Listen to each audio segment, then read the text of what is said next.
Hello and welcome to my channel, Kuromus here. Today I'm bringing you a build inspired by Scorpion from Mortal Kombat. This is a monk of the four elements with some levels in Warlock to bring his unarmed fighting style combined with fire magic to life. You better be ready for some fatalities with this one.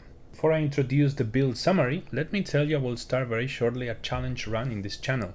I am still planning some of the builds that I will be sharing with you shortly in the usual format. Very likely, we will be starting next week. Time and date to be announced. As for today's build, we will be mainly a monk, way of the four elements. This will grant us access to fangs of the fire snake that will imbue our attacks, both melee and punches with fire. We also get access to Sweeping Cinder Strike, the monk version of Burning Hands. The monk will spend key points to cast these abilities. These points will recharge on a short rest. We will progress as a monk up until level 6 to get our second attack plus level 2 spells. At this point, we will multiclass into Warlock to get a couple of spell slots that will recharge on a short rest as well, and these will mostly be used for Hellish Rebuke. We will also get the cantrip Thorn Whip that, while at this point will not be very effective, is a signature move of Scorpion. The build will end as a Monk 9, Warlock 3. Kindly read the description of this video to understand my thought process and some considerations for these guides. Also, click the button down below to support my content. Without delay, let's begin. I must say the look is almost there, but this is the closest I could find. I was not able to paint his trousers on a different color. But anyway, we start as a monk.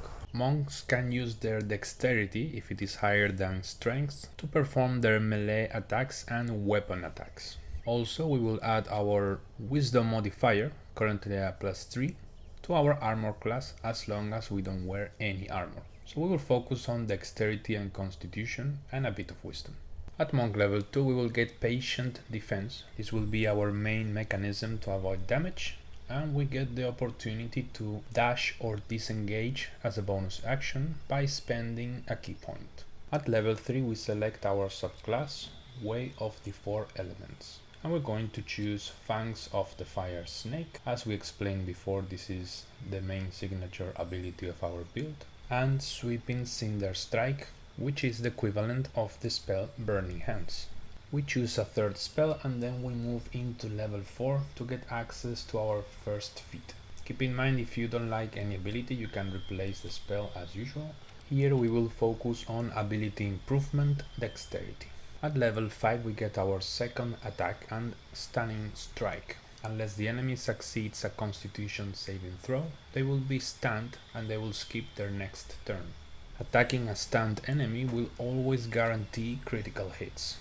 At level 6 we get access to new spells, and we will choose Embrace of the Inferno to stay consistent with our build theme. Once we reach character level 7 we are going to multiclass into Warlock. Here any cantrips will do, but keep in mind we will not be very strong with the Eldritch Blast, since we do not have barely any charisma. For our spells we are going to choose Hellish Rebuke, and the second spell is up to you, since it will not be very relevant.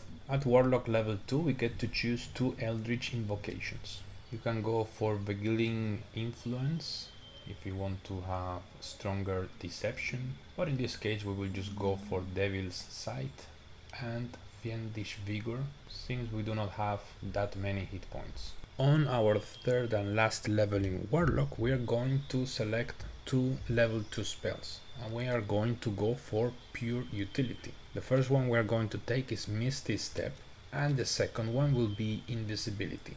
The idea is, since we do not have charisma, we can use these spells. And for our Pact Boom we will go with Pact of Dawn to get access to Thorn Whip. This is a signature skill from Scorpion.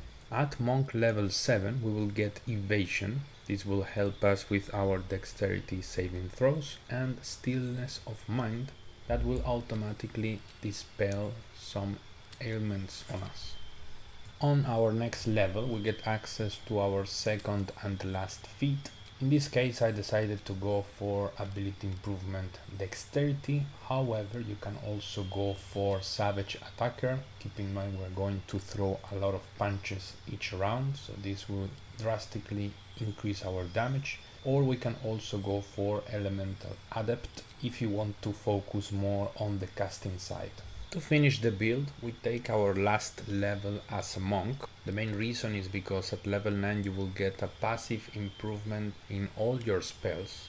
But I must say this improvement is really small, to the point where you might be even better off having a 4th level in Warlock, so you get access to a 3rd feat. After testing, I think probably this is a better option. So before the fight, I proceed to show you exactly which items we have.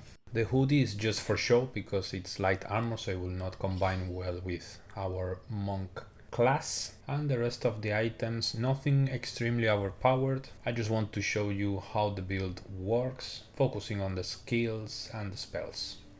So with this type of build, you can wear a weapon or not, because you're going to combine your weapon attacks with melee attacks.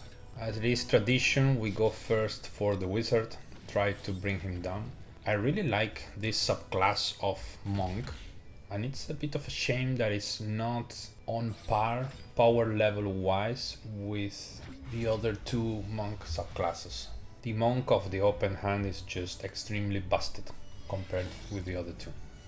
While the enemies get into position, I want to give you a bit of a heads up. For the future video, most likely I will do the build that I will use for Shadowheart in my hardcore run.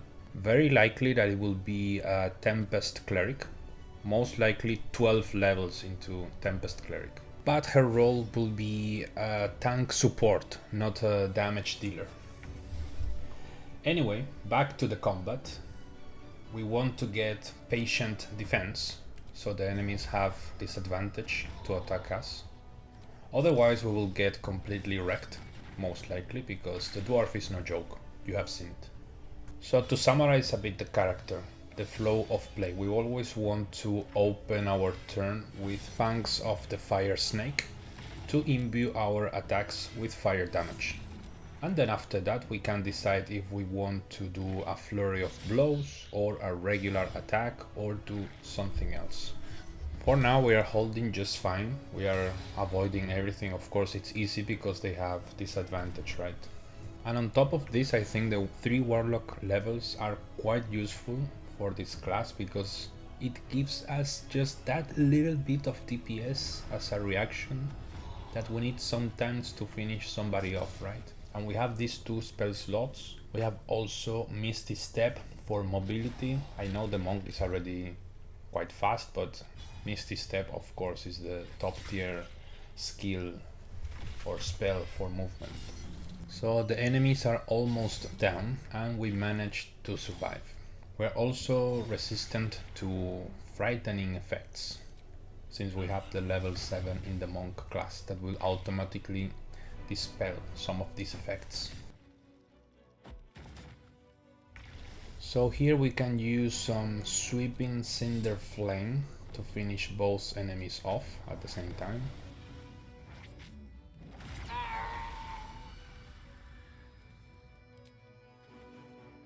Unfortunately, one of the enemies got a little bit bugged because he got on the top floor and he's not doing pretty much anything. There's a good chance for us to try the Thorns cantrip on him after we defeat this guard as well. We also get a little bit of temporary hit points when we defeat enemies. It is always a plus. You know, some combats are usually a little bit tight, so every edge we can get is useful. Unfortunately here I think the angle is not the best, so I cannot manage to bring him down. So we'll go find him, and then at this point the combat is pretty much over. Leave a comment, let me know if you think the build is accurate to Scorpion. I think it is, in my opinion, to be honest, but if you want to contribute in any way, feel free to. And as usual, thank you very much for watching and see you in the next video. Adios!